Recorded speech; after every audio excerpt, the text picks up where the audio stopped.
So Batmite up here acting like Batman from the animated series. Talking about, I am the might. But Mxysptlk wakes his ass up and tell him, come on, bro, we got to get back to fucking up these goddamn people. Earth got a whole platoon of fanmites amping up its supervillains. That's what Wonder Woman came through, because Cheetah and Cheetah Mite, they ass popped up out of nowhere. Batman, Superman, and Robin, they still two-dimensional beings on this wall. So Wonder Woman tied the lasso of truth around Cheetah Mite and was like, tell the truth. She said, our master has sent us to assemble you and your greatest foes for trial by combat. Whichever champion is ultimately left standing will be designated this dimension's mightiest hero and faced our master in a cosmic battle to the death. As she just touches the motherfucker, lasso of truth, and fucks it up. That shit don't work no more. And she tell her, that's not even you, princess. So Jimmy and Lois, they up here watching this shit like, we can't do shit. We just gotta sit here and record this shit. That's when the Metal Man came, right? To try to fight Parasmite and Cheetah Mite. But they end up calling Chemo and Chemo Mite. Then Aquaman came out of nowhere. He like, how the fuck I get here? That's because Black Manta and Black Manamite, they called his ass there.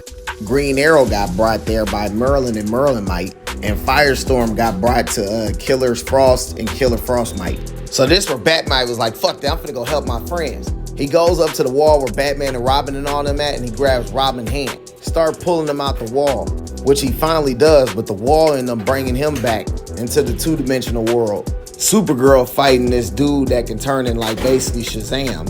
And Mxysptlk's up here getting mad about the fact that nobody can say his name. And he's saying there's only one of me out there, and those villains are magically super amped. How the fuck is he supposed to fight these motherfuckers by himself?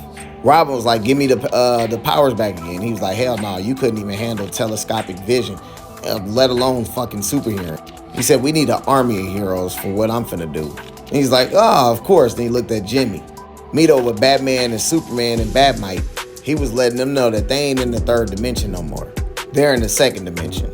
That's why they look all flat, like drawings, flat drawings and cartoons. Batman was like, you and Mxysptlk move between dimensions. Teleport us home. Find an exit. He's like, if it is an exit. He's like, you don't know about this place? He's like, nah, I never been here before, but they probably taught about us in school, but I was daydreaming. And he's like, hold on, I think I know what to do. So he started breathing into his damn hand, and he became dimensional again, but not just any dimension, as he pulled up Superman and Batman into the sixth dimension.